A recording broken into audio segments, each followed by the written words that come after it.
I had put this episode on the back burner, and I never intended on recording it, much less releasing it. Then last night, there was a terrorist attack in Paris. If ever there was a time for heroes, I know there's a whole bunch of people who could use one right now. I don't know if I can be a hero.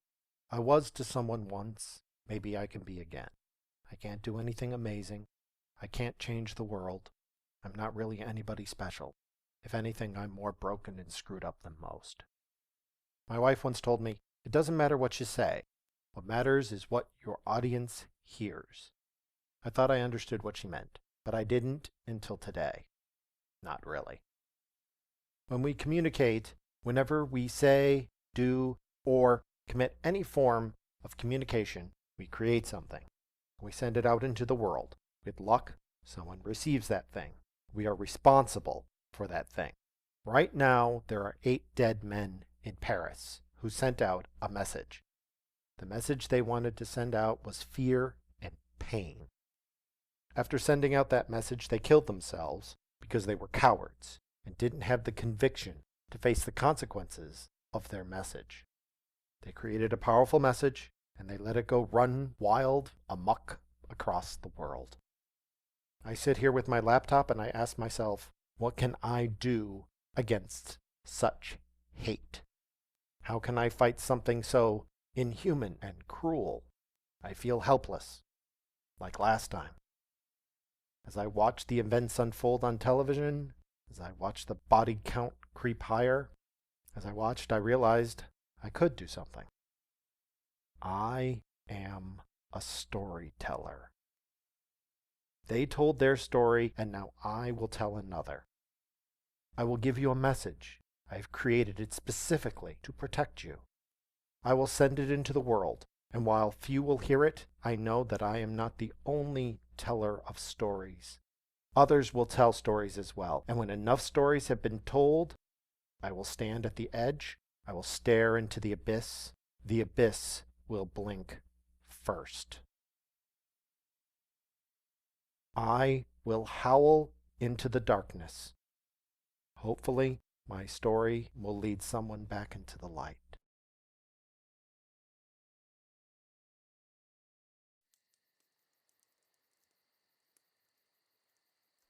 So I'm dead. It was bound to happen sooner or later. Not entirely certain how it happened. I like the idea I went down swinging my resignation letter while I was locked in mortal contract negotiations. But I suspect it was something far more mundane. Death is usually boring. That's the problem with modern media today. We over-dramatize death. We give it a front row status. There is only so much bandwidth in the world that a person can absorb, and as of late, it has been consumed with death. Real death is usually a pointless accident or a senseless murder, or somebody just finally gave out and they just stopped living. No, I suspect if you're listening to this, it's because of some senseless and pointless death. But only because all death is senseless, and I doubt I was one of those rare individuals who figured out how to die with a point. Albert Camus once said that the only true philosophical problem is one of suicide. In the end, ultimately, everything we do is meaningless. So if it doesn't matter if you die now or in 100 years, why put it off? He was a victim of his time, in my opinion. He missed the original flaw in his logic. The belief that just because everything is temporary, it doesn't matter. To follow his logic, if nothing matters, then everything is of equal value. Therefore, every choice you make is the most important choice in the world. It just happens to be tied for first place. Now, some would argue that some choices are more important than others. The choices of the president might be just a little more important than yours. If you agree with this, like I do, then you are stating that choices do have some value. If choices have value, then life has value, and the world isn't meaningless. The problem is accepting the disconnect between meaning and temporary. Camus called this cognitive dissonance the absurd. Life is absurd if you look at it close enough. The universe is inherently a place of chaos. Life seeks to subvert that chaos and create order and patterns in the chaos. Because of this, we have a desire for understanding in a world that is built on something that by the very definition of what it is cannot be understood. In a way, life is absurd. It's this absurdity that causes people to lose hope and give in and simply wish to die.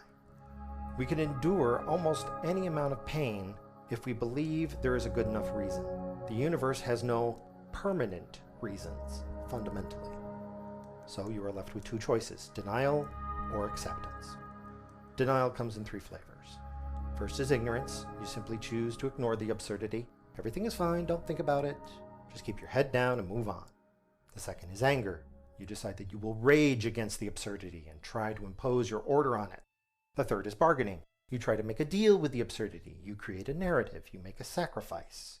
You try to work it out. And as soon as you work it out, everything will be fine. In the end, these are all just denial. The absurd is what the absurd is. If we could change it, then we could change it to begin with, and there'd be no point in getting angry or trying to make a deal. In case you're trying to understand what I'm saying and it's not coming through clearly, basically it comes down to the 5 stages of grief. Life is absurd. Death is absurd. Dealing with what we cannot change is part of life. We struggle against everything because that's the point. It's all temporary, but temporary things can have meaning. I like to think I had a meaning. Maybe I didn't. Doesn't matter. I know that I was, and so while on the grand scale of the universe I was next to nothing, I was still more than nothing. You are more than nothing. Accept this and move on. Stop getting caught up in the absurd pursuit of determining the value of your life against other values that are also next to nothing.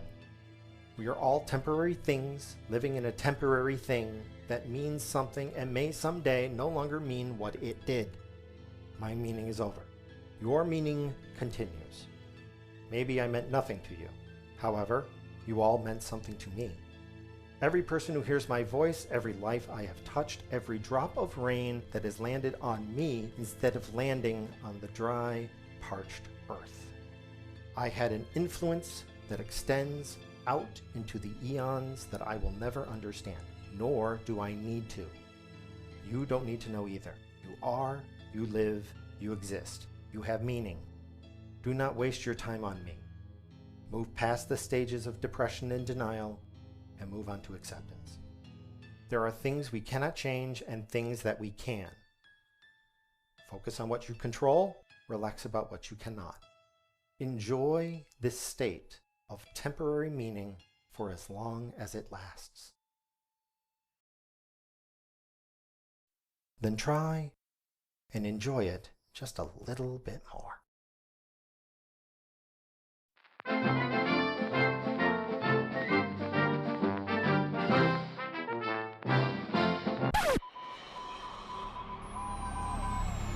Welcome once again to another installment. The klaxon began to wail. I am not a number. I am a free man. The klaxon began to wail. I am not a number. I am not a number. I am your host, Robert York. I am a free man. Taking you through the midnight hour to the early morning. Taking you through the midnight hour to the early morning. Taking you through the midnight hour to the early morning. My fellow Americans, I'm pleased to tell you today that I've signed legislation.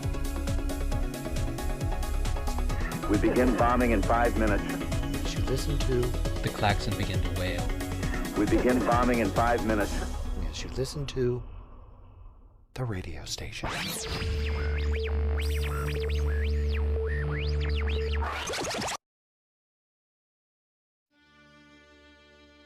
Whoops! Who put that in the queue? Sorry about that, folks. Any reports of my death is greatly exaggerated. True, an albino wearing a white jogging suit was found dead just outside the radio station, cause yet unknown, but that was not me. Please disregard any rumors of my death. Oddly enough, I was going to jog to work today like I usually do, but all this strange weather made me nervous about getting caught in the rain, so I figured I'd drive today. It's just been weird lately, huh? I mean, take what just happened before the show. I caught Phil walking out of the ladies' restroom. Can you believe it? I confronted him about it, and you know what I found out? It turns out he is a she. Yeah, I know. I guess I should have thought something was up in retrospect. Considering the dresses she wore, the jewelry, the makeup, her high heel shoes, her strawberry hair done up in a short bouffant, the lack of facial hair, the fact that everything she owns is in pink, including her car, which is covered in My Little Pony Friendship is Magic decals, the Betty Boop bobblehead on her dashboard, the Girl Power bumper sticker spelled GRRRL Power, the Hello Kitty brand name cell phone, the way she dots her eyes with tiny little hearts, the butterfly stickers all over her workspace, and the fact that she wore a bra. However, in my defense, I would like to point out that she introduced herself as Phil, which is clearly a man's name. Apparently it's short for Philotes. She should have called herself Philly, except that would have made her a horse. Or a brand of cream cheese. You know what? Maybe we'll just stick with intern Phil. Huh? Oh, right. Sorry. Back to the show. We're going to be starting off our show with an announcement from the Night Vale Department of Meteorological Studies. The announcement is, what? We're supposed to be studying weather. I thought we were supposed to be looking for meteors. Holy hopping huntokar. Suddenly all the news feeds from all these weather stations make a lot more sense. We're terribly sorry about dropping the ball. Our bad. Oh, FYI, there is apparently some huge hurricane forming somewhere, and it looks like all these swirling thingies are coming towards us. Or something. Or maybe it's some sort of sim game. We're not sure. Then they followed up with, hey, get off our back. It's not like any of you ever called us about anything before. Basically, this is our first day on the job. We'll get back to you when we figure out what these thingies around the office do.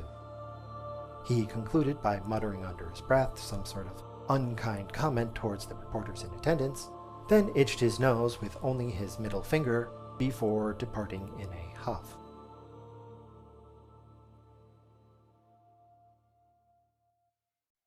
And now a word from our sponsors. Nightmare Toilet Hole! Nightmare toilet hole! Nightmare toilet hole!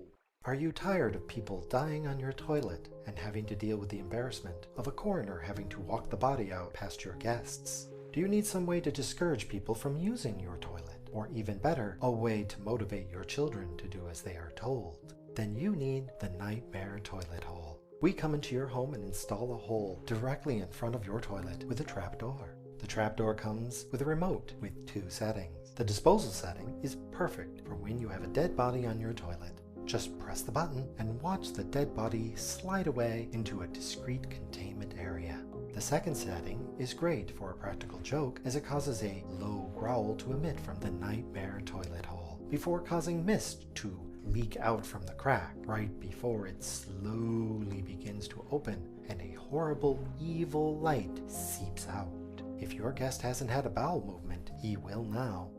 And if you have children who wet the bed, you can show them the quote, monster, unquote, and tell them that the monster is fed by using the toilet. If the monster isn't given food on a consistent basis, it will come out of its hole. And find food. Let me assure you, my children use our bathroom with the regularity of a German train schedule. And if you act now on our special offer, we will throw in, absolutely free, the Deluxe Sweeney Todd Edition, a must for all recycling enthusiasts. The Deluxe Sweeney Todd Edition is the only Nightmare Toilet Hole to get the seal of approval from the Red Cross. Supplies are limited, so order now. Nightmare toilet hole!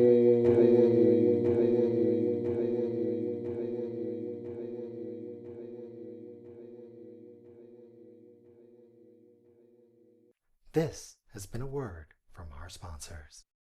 And now, letters from the listeners. A listener left a message on the voicemail that was transcribed to be read by me as follows. Dear France, I'm afraid the events of last night are just unfolding as I record this. Those of us who experienced other horrific events by people so consumed with fanatical belief that they can only experience hatred in their hearts. We spent the night tied to the television, watching every grisly detail unfold. The death toll is still unknown. The true depths of the pain that you experience will never be known. Night Vale is a fictional place where we experience pain and horrific loss on a regular basis, but that is to highlight the absurdity of it all. In the end, it's just a story that shows that horror exists. If we laugh at those horrors, the pain becomes less. Trust me, there will come a point where you will need to laugh at this horror. I know I had to in order to move on. I know right now it doesn't look like you'll ever laugh again. I know that right now you don't think you'll ever get over this. I just want to let you know, having experienced the loss of loved ones, that there's one important thing you need to know. You won't get over this. Don't try to get over it.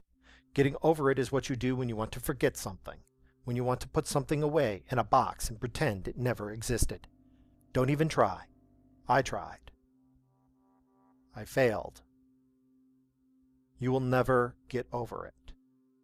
You can get through it. You can get past it. That is the method that one must use to handle any true horror.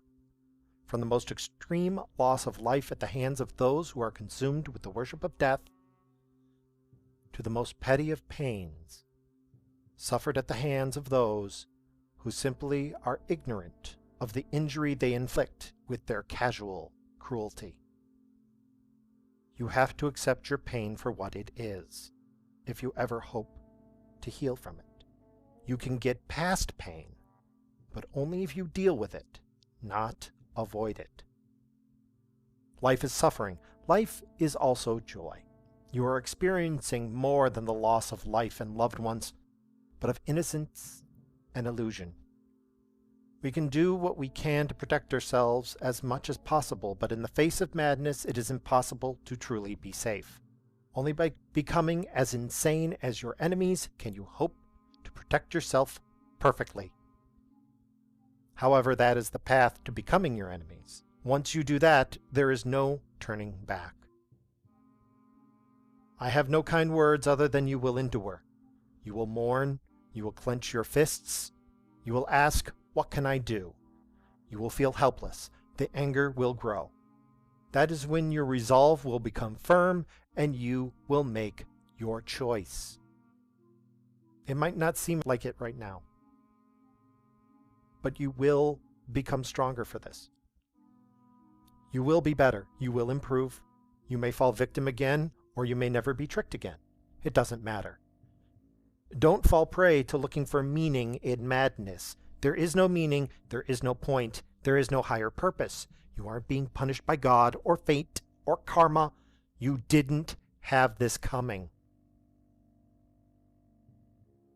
This was an act by cowards, and they want nothing more than to die while taking as many people with them as possible. They don't want to live, and unfortunately, they are so consumed with a hatred for life, your love of life actually causes them pain. They have embraced an imaginary friend, and were told that if they die in this manner, their imaginary friend will reward them in death. They've been told there was glory and honor in acts that can never have either. I don't know if there is a supernatural world or an afterlife or anything after this one. I do know that the specific imaginary friend that they worship isn't real, nor is it worshipped by any other sane human on the planet. You have someone to blame. That someone is ISIS. ISIS isn't everyone with a turban and a beard. The cult is the problem, not everyone who looks like them. The need to lash out in blind rage will be almost overwhelming. I know. I was there myself, more times than I can count. Now is not the time for blind vengeance. Now is the time to heal the wounded, deal with your pain, then make a very cold, calculated response to destroy the cult. It won't have the same visceral joy as dropping a nuke on them, but a cult is an idea. An idea is much harder to kill than the people who are infected with it. Night Vale may be fictional, but it has a lesson, like all fiction has. Life endures. Hope survives. When the pain comes, feel it. Let it hurt. Do not ignore it. Do not push it aside and say, I've got work to do. Don't bury it. Don't hide from it. Don't get over it. If you're going to heal, you have to feel. You need to get through this in order to get past it. If you need to take a moment to gather your strength, then do so. If you need to put it aside in order to complete work that must be done, do it. Just don't fall into the trap bottling it up and forgetting about it.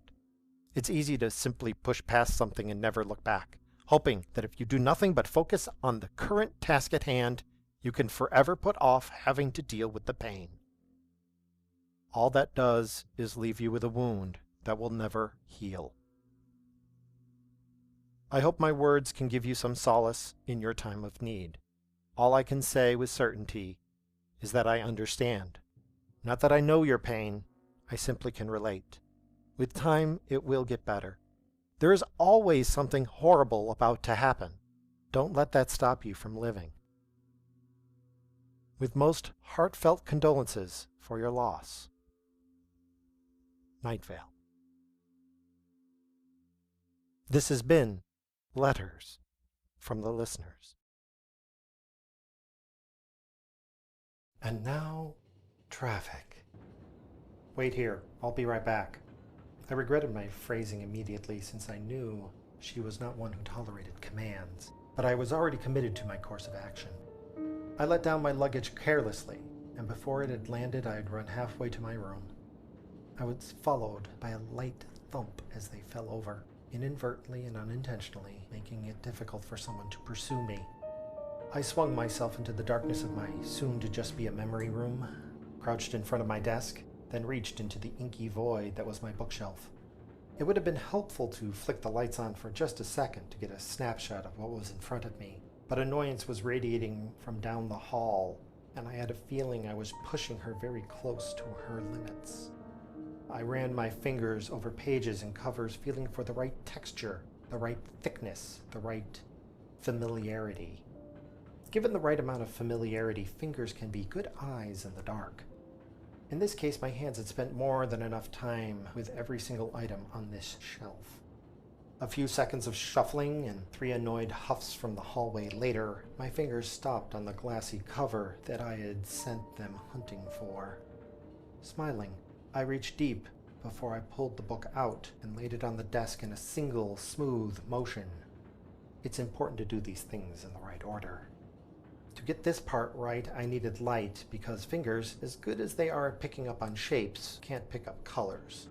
Mine couldn't anyways. Not at that particular moment, at least. Now I know there are more talented fingers out there that can pick up colors, smells, thoughts, and confused feelings, but mine were far dumber than that. Light was not an option for reasons already stated, so I had to rely on my least reliable sense, my memory.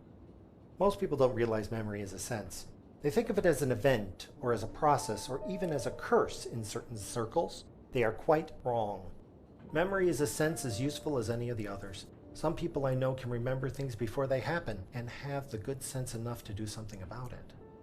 Alas, while I find a reliable memory can be useful, it is also painful, so it is something I try to control, not cultivate. Fiercely frowning, as if that would help steer my memory to the right place, I flipped through pages and stopped at the one that had a faint bluish glow in the dark that made my memory a little less uncertain than it had felt. I grabbed hold of the blue page and ripped it off in a quick but unfortunately loud move. At this point, I could sense the ripples of disapproval rolling in and flooding the room, so I held my breath and stepped out quickly. Most of the time, pretending like nothing had happened doesn't make the thing that happened go away, but it can confuse witnesses long enough to give you a window of opportunity. Usually I use said opportunity to avoid immediate consequences, and that's just what I tried to do. I scooped up my luggage, stepped past her burning glare, and quipped, "Shall we go then?" It didn't work. She didn't say anything, which was bad. The only thing that followed me was a vengeful stare, which was worse. I didn't know how I could tell she was doing any of this without looking at her, but I knew all too well that she was, which was probably the worst. Or rather, I didn't know that I knew by knowing it, but as I said before, it is usually something I try to avoid. Yet another in another long list of unfortunate choices. Trying to paddle myself out of the brewing storm on the quickly disintegrating raft of pretense I had built earlier, I stepped out of the main door without hesitation, and in doing so I quickly regretted not taking the time to take one last look at the house. Pride and a small tinge of fear held me back from turning around and saying goodbye to the small space that was my home, a bubble of cozy, interconnected, and rectangular rooms, confined by short concrete walls and glass windows, my very human nest. It was behind me, and I couldn't turn to say goodbye. Too many metaphors at the same time can have that effect on you.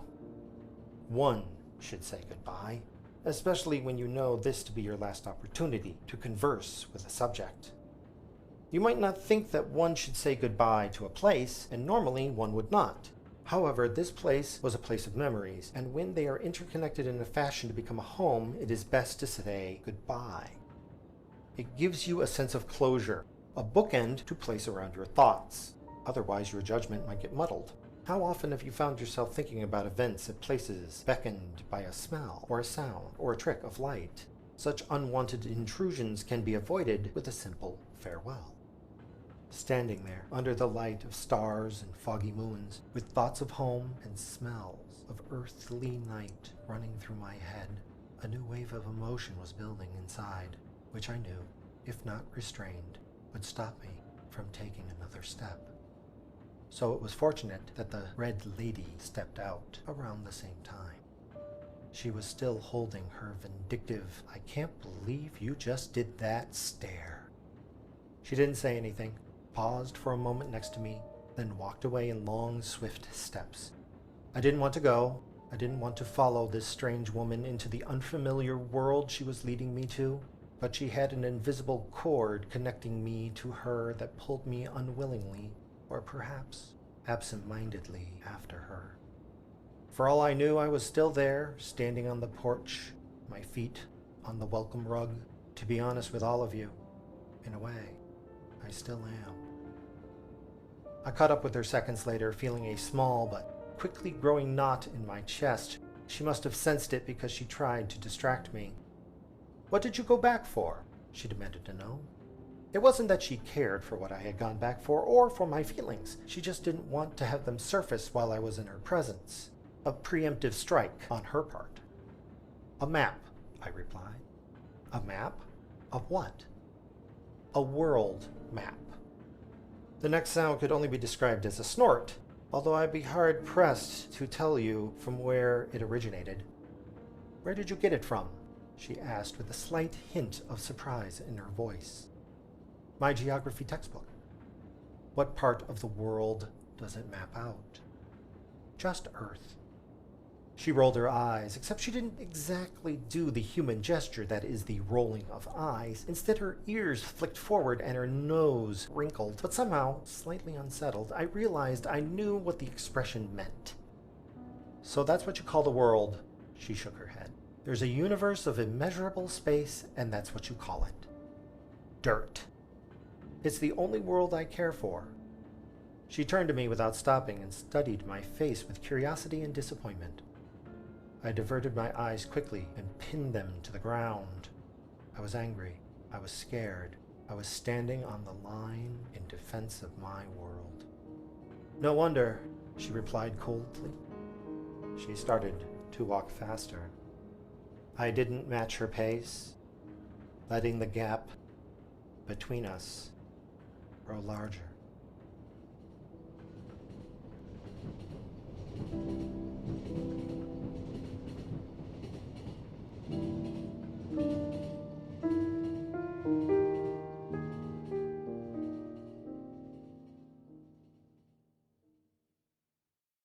This has been Traffic.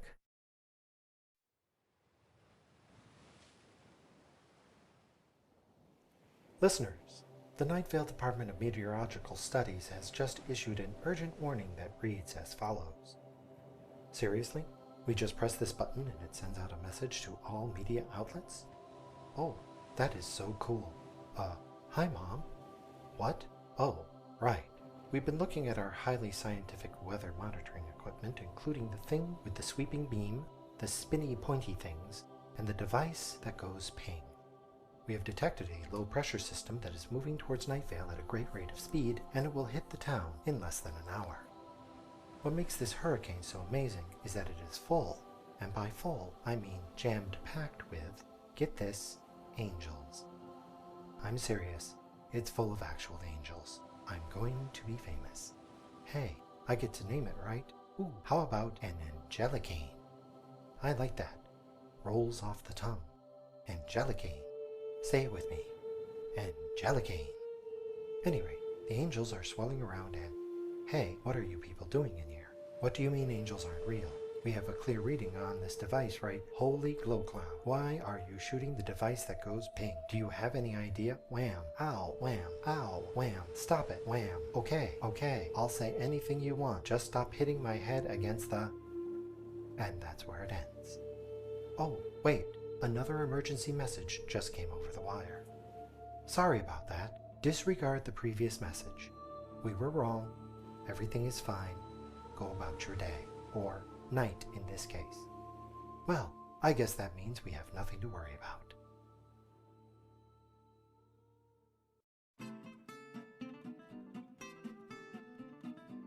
And now it's time for Listen and Learn with Mr. Science. This Listen and Learn has been sponsored by a vague yet threatening government agency in conjunction with the Night Vale chapter of the NRA.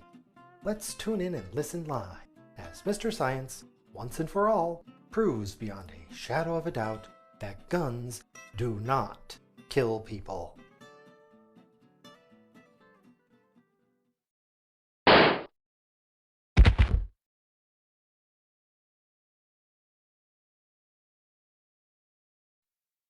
This has been Listen and Learn with Mr. Science.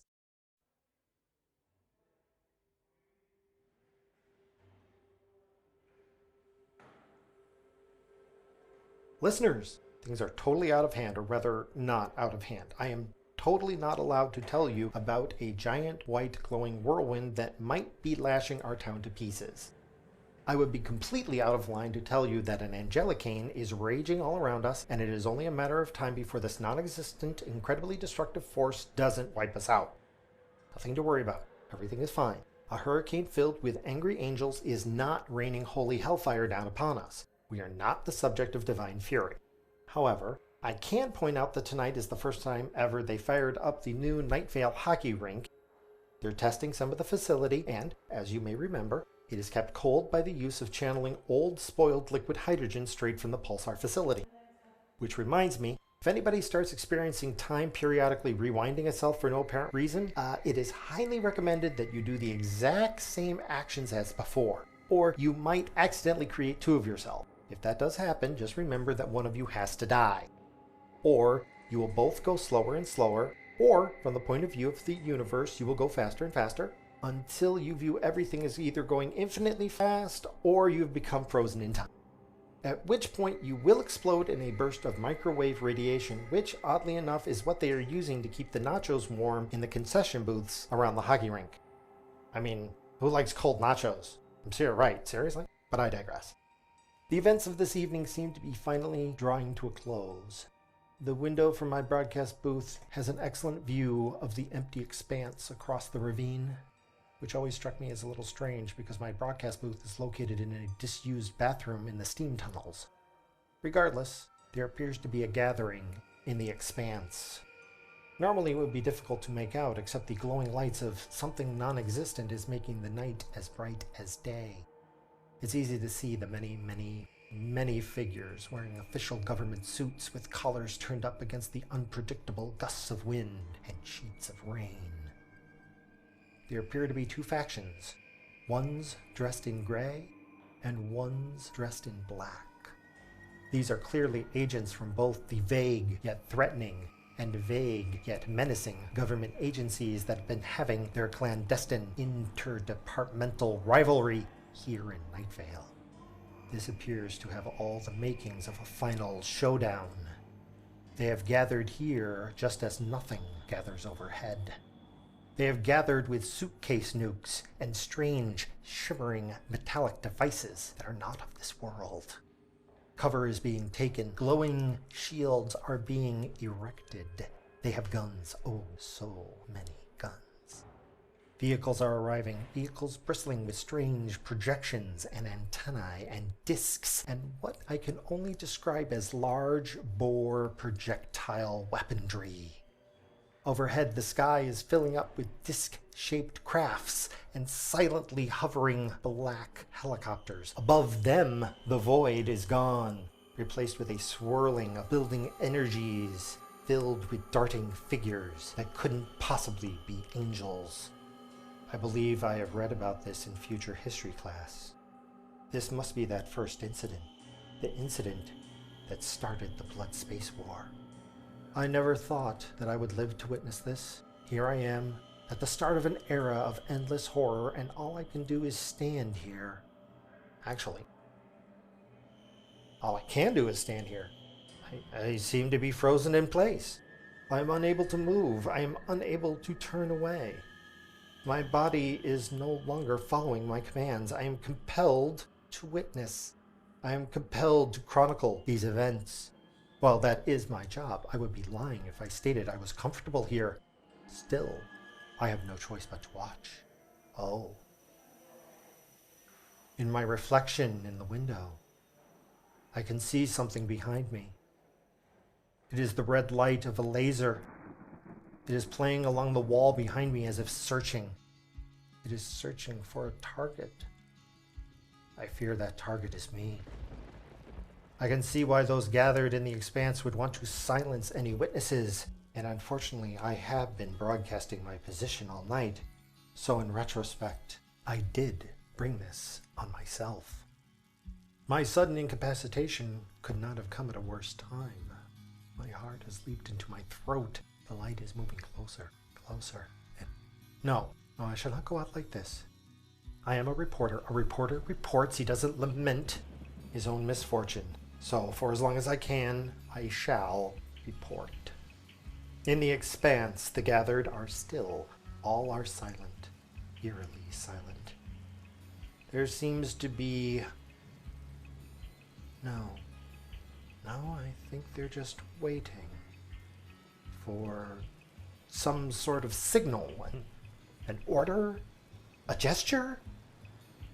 The right moment when all hell shall be released by something unspeakable, just as something unspeakable swirls on high. The red dot is on my chest now. I can see it in my reflection in the window. It is moving higher. There seems to be some sort of activity. There is movement on one edge. A figure is moving towards the center. The light has moved to my forehead. It is slowly bobbing about. The figure moves through the crowd. The crowd parts for him. The figure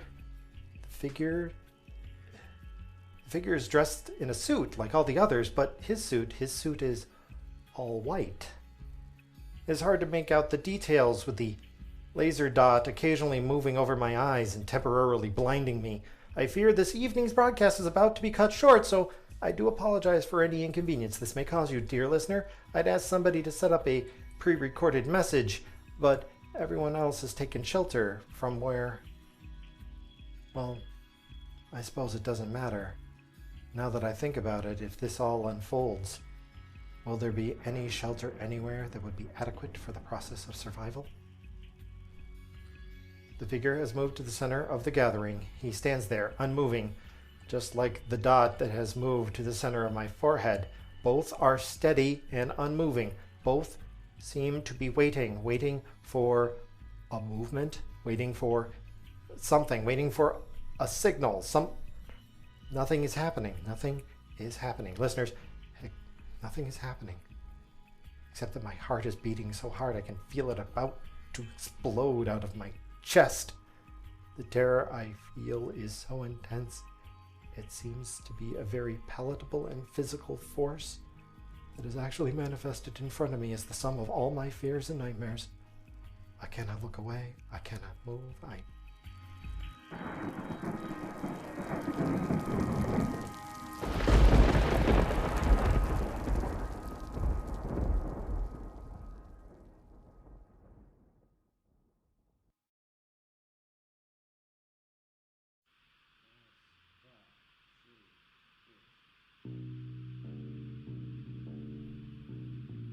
I am still alive. The man in white raised a hand, and everyone gathered came to attention. At the same moment, the laser dot on my forehead winked out. I cannot hear what is being said, but as I mentioned, I am quite adept at reading lips. The man in white is uttering commands, and everyone is obeying them without question. A number of men, both from the men in black and the men in gray factions, are moving towards the man in white. Some appear to be resisting, others moving as if resigned to some known but unpleasant fate. I can only describe the looks on those resisting as that of sheer terror. Considering I just saw that look reflected in my own window only moments before, let me assure you, I know what it looks like. The man in white is glowering. I cannot see his eyes because the brim of his hat hides his features, but I can clearly see his lips. One of the men in gray steps forward and starts to speak. He speaks with confidence and a well-practiced smile. I cannot see what he says from here, but from his body language and gestures, he speaks as a man used to getting his way. But he never gets to finish. The man in white just said something in a language I do not know. But with but one word, the man in gray suddenly went rigid and collapsed. Yellow foam is forming on the corners of his mouth. He spasms. He now lies still. No one else dares to speak. They are like children, terrified that father has come home and found them committing forbidden acts. The man in white does nothing. He is... Listeners, a new helicopter has arrived. It is sleek and gray. It has swooped down low over the station on its approach to the expanse. Also, I can see a black limo. It is also on approach. However, it is undeterred by the uneven ground as the two vehicles converge on the man in white. Both vehicles disgorge a single occupant, spat out, as it were, unceremoniously deposited on the ground before the man in white. They stand up. One is a man in a black suit with a white pin on his tie. The other is a man in a gray suit with a single blue rose on his lapel. Others move forward and take the black bags from their heads. The two men both look like they were about to shout in indignation when light revealed to them the presence of the man in white. They grow pale before me, and beneath the rolling and boiling sky, whatever their protests were, they die rattling in their throats. The man in white steps up and removes the white pin and then this blue rose in a single smooth motion with a single hand. I can see his lips move with careful enunciation. I am disappointed. He turns, and now I cannot see his lips. Two others, a man in gray and one in black, move forward to present themselves. The man in white places the pin on the man in black, then the flower on the man in gray. Then I believe he is saying some words of encouragement. I think one of them may be Agent Dactyl. He turns back to the defrocked and says clearly, I left you in charge and you have failed in your duties. I cast you out. The one in black bows his head and starts to walk away. The other pulls out a gun. He places it in his mouth. He struggles. He is trying to pull the trigger. As he struggles, tears start to roll down his face. His eyes are begging. The man in white steps up and says, "No." The one in gray drops the gun. He turns. He runs off into the wasteland. He is stripping off his clothes. He is tearing at his hair. He is screaming so loud I can almost hear him. His anguish is the only sound that can be heard over the energies in the sky. One of those gathered steps closer to the man in white. "It's good to have you back, sir." He responds, "Back? No, I am not back. This is just an adjustment. I am putting you back on the path." Then he raises one hand, and with it, he makes a dismissive gesture, so slight, one would be hard-pressed to believe it happened at all.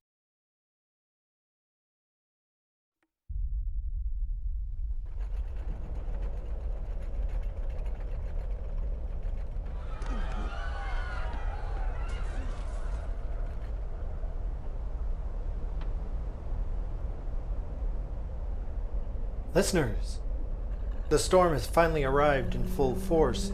The gales whip through my studio, the rain lashes at me, the lightning strikes, and listeners, I see why. From the ravine, it's unlight. There's no other word for it. It is unlight pouring from the earth. The world shakes and a massive hand rises up to grab at the edge of the cliff. A massive form slowly rises forth from the earth, or perhaps it is rising quickly, but because I cannot comprehend its full size and proportions, it merely seems slow. I now know who, or rather what, this is. It is Huntokar. He rises. His minions pour forth from the wounded earth. The men in gray and the men in black unite to fight back this assault. It is as if this was all preordained. Perhaps this still will be the beginning of the Blood Space War. From the east, the Angelicane has been joined by our school board president, the mighty Glow Cloud. A battle of gods is about to begin. Earth and air do battle, and we are caught between these titanic forces. Yes, I believe we are about to receive final judgment, but we are all beneath notice in this unfolding conflict. Normally at this point I'd just take a coffee break and everything would work itself out, but intern Phil has informed me that a simple coffee break would not be enough. With so many forces at work, I don't know if even Cecil going to the weather would be Wait.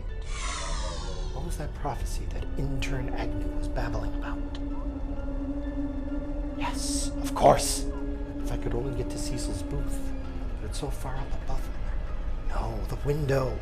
The window's on the second floor. I could swing down to his booth. I just need my resignation letter. Perfect.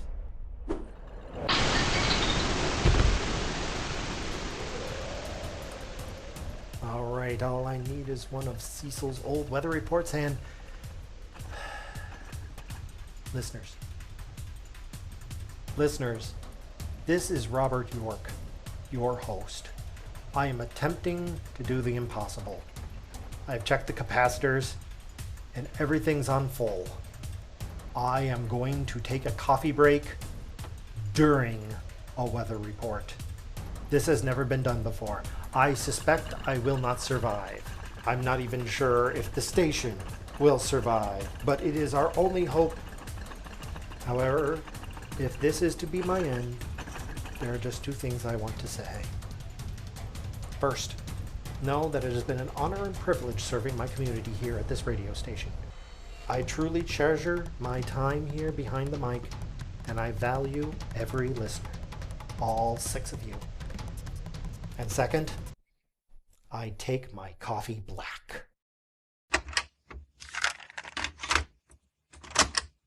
And now, the weather. But I think it's time for a coffee break. And now, the weather. Going to take a coffee break.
must have zoned out there.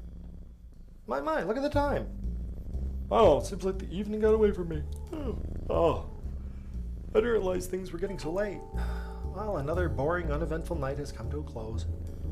The first rays of a new day are starting to drive away the stars, just a few holding out against the dying of the night. And yet, for some reason, I feel that this night might have been an important one. Has it been an important one for you, listener? You know, I feel like I have a bit of a hangover. I mean, it's not like there was this huge Angelicane that nobody was allowed to see and that everybody started drinking to forget, and that the angels were curious as to what everybody was drinking and tried some, and apparently angels can't hold their liquor, so they all got blitzed and passed out. None of that could have possibly happened. You know, that brings to mind a story told to me by someone who I cannot remember under circumstances that I have completely forgotten. But I do remember what the man said. He said that there are men in this world who seek to accumulate wealth, power, control. It doesn't matter. Some do it out of greed, some for duty, but pity the man who does it for no reason at all. When the goal is the act itself, you are condemned to a living hell where you will never know peace or happiness.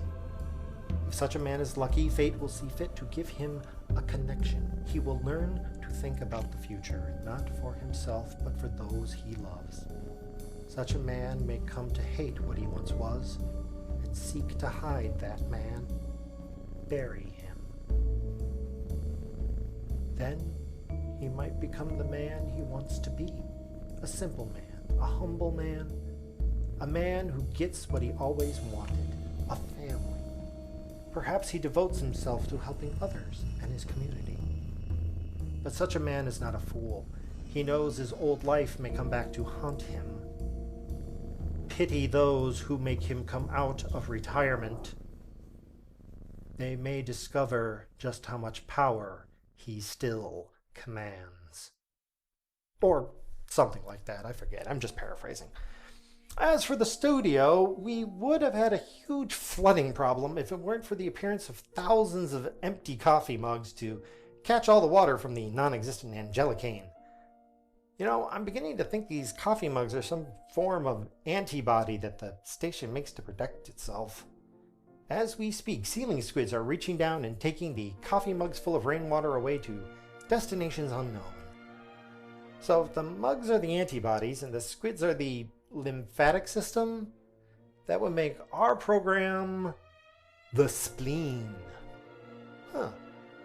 Yep, we are the spleen. You really don't care about your spleen until it fills up with pus and bursts. That describes this show perfectly. As for Night Vale, everything has changed. The damage is so extensive, the very fourth wall has been shattered. Even as I speak, an image is forming in your head. That image is of a character. He is an albino in a white suit sitting behind a desk that is wedged into the handicap-accessible stall of a disused bathroom in a forgotten steam tunnel under a radio station in an imaginary town called Night Vale.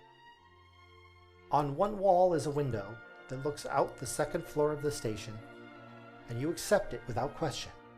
On the wall behind the character is a fire axe that is both black and white and a photographic negative. On the blade reads in felt tip marker the words, "I quit." It is in a box labeled, "In case of emergency, break glass." Outside the stall, interns Phil, Agnew, and Calhoun are all looking at each other quizzically, then to the severed monster head suspended in the air by a miniature zeppelin for guidance. The supervisor just mouths the words, "Let's see where he goes with this." You see, the Angelicane didn't just disrupt Night Vale, but the very storyline itself. At the start of this episode, I said there was a dead body found outside the station that looked just like me. Truth is, it was me. I'm the tangent. I'm the Robert York that should not be. Robert York was supposed to die in an episode titled Marathon. So titled because he was going to die after jogging to work, much the same way that the first marathon runner died at the finish line. After that was supposed to be 2 more episodes, Atypical and Literalism. Names chosen because if you take the first and second letter of all 10 episodes and line them up, it spells paranormal and Illuminati. Just a little joke. You see, people like their fiction to have a certain amount of internal consistency. We want our fiction to make sense or we hate it. It's because life doesn't make sense, and if we're going to experience a fiction, it had better well be better than the crap we have to deal with every day. Good fiction has rules. The rules are the problem. The rules demand my death. Those missing 3 episodes would have made it perfectly clear why and how I needed to die. That's the internal consistency of things. The problem is the point of this fiction was that life has no internal consistency. You see, Bob's job, among other things, is to talk people out of killing themselves. One thing he always hated is that rarely do people get the mental weapons they need to survive before they have a crisis. In the real world, they need to have a class in high school called defensive philosophy, which is the sole purpose of giving people the mental constructs they need to deal with life. For some reason, nobody wants to waste money on preventing a problem before it happens. This whole thing has been about sprinkling little tidbits that Bob used over the years to talk people back from the edge, or to put down the knife, or to tell them where they are so he can send the mobile CPEP squad. This episode is the big finale, but by the rules of fiction, they require my death. However, if we follow those rules, it's the exact opposite of the point that Bob was trying to make. So, instead of showing you, which is the rules, I'm just going to tell you. In the book Hitchhiker's Guide to the Galaxy, Douglas Adams said that the ultimate answer to life, the universe, and everything was 42. In the book, everybody flipped out that was the answer because it made no sense to them, and they started looking for the ultimate question. The truth is, it doesn't matter what the answer to the question was as long as there was an answer. If there is an answer, any answer, then life has ultimate and permanent meaning. We might not understand it, but it does mean something real and eternal, or there couldn't be one answer. If there was proof that the universe had some sort of permanent meaning, whatever it was. In Night Vale, there is an answer to life, the universe, and everything, but the answer is a bit different and easier to understand. The answer is someone is to blame, because all conspiracies in Night Vale are true. Someone is always at fault. There might not be any justice, but somewhere, no matter what happens, there is a face that deserves to be punched for every wrong that has ever happened. Wouldn't it be great to live in a world where there was always someone to blame? That is ultimately why Night Vale is so weird. The universe of Night Vale has to twist itself into a pretzel just to make sure that somewhere, someone, somehow is to blame for every little thing. But you live in the real world. A world that is ultimately built on chaos, where the only order created comes from living things, and the only meaning you will ever find is temporary. And that is a good thing. Because in the real world, there is justice or no point to it at all. Bad things happen to good people, good things happen to bad people, life isn't fair, but imagine how horrible the world would be if it was fair.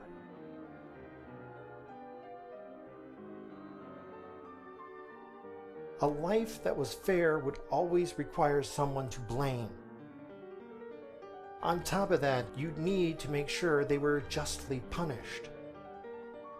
So not only would the universe have to twist itself into a pretzel, it means that if something bad happened to you, it'd be your own damn fault. If the world is absurd, then for all we know, the world is fair. That means that every crappy thing that ever happened to you happened because you had it coming. That is the foundation of a world that is fair. And if you try to tell me that a 6-year-old girl who gets raped by her stepfather had it coming, I will find a way to slap you over the internet. I don't have a clue what real horror is. Bob works with it every day and he doesn't know what it is. It's infectious, he knows that much. It creates an imbalance, which has to explode outward or implode inward, and neither one of us has a damn clue which is worse. You aren't a bad person if something bad happens to you. Your life isn't being controlled and manipulated so that your life fits some ultimate answer or conforms to some universal law. It sucks, but you still have free will. You have choices, but they're horrible choices. But they're choices all the same. Life isn't fair, but you can't be free and have a world that is fair at the same time. Most importantly, in a world that is chaotic and without point or meaning, even when all options have been exhausted, even when the bottom drops out from under you, no matter what, there will always be hope. Even if you deserve a horrible ending, even if you have it coming, even if the storyline demands that you die, you never know when the universe will be completely unfair to everyone and everything allied against you, thus being completely unfair in your favor. Murphy's Law applies to everyone equally. And so, I will leave you with this thought. Do you want a world with hope, but the only justice being that which we make ourselves? Or a world with absolute justice, but everything wrong in your life is your own damn fault? I know Bob would prefer to live in a world with hope, and the knowledge that he didn't deserve a nut punch of such severity it caused him to crap blood. And as always, let's have a good morning, Night Vale.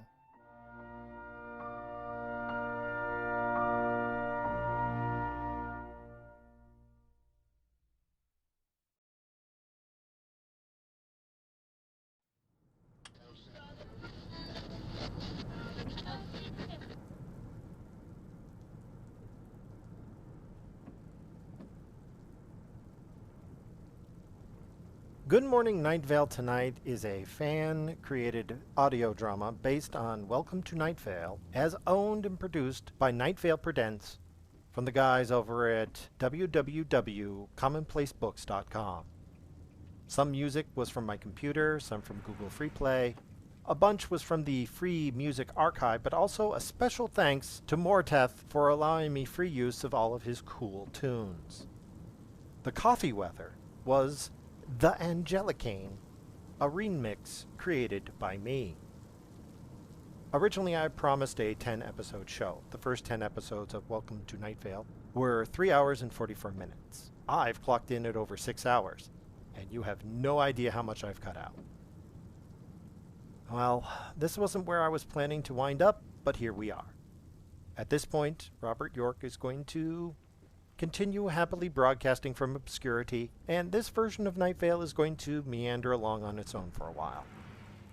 I might come back to revisit this someday, but I don't have any plans to do so.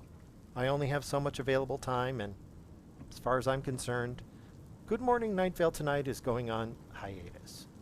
No promises, but who knows? In the meantime, look for a new audio drama called Heading Westward, which is my next major project. Now, I finally figured out exactly how I want it, especially since Morteth agreed to allow me the unlimited use of his awesome music. So go check him out on SoundCloud. He's the guy who wrote the weather in the Welcome to Night Vale bonus episode, What of the Sea? Trust me, this is going to be cool. And finally, the guy who wrote, edited, read, performed this poor, deformed monstrosity of a script was me.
Bob.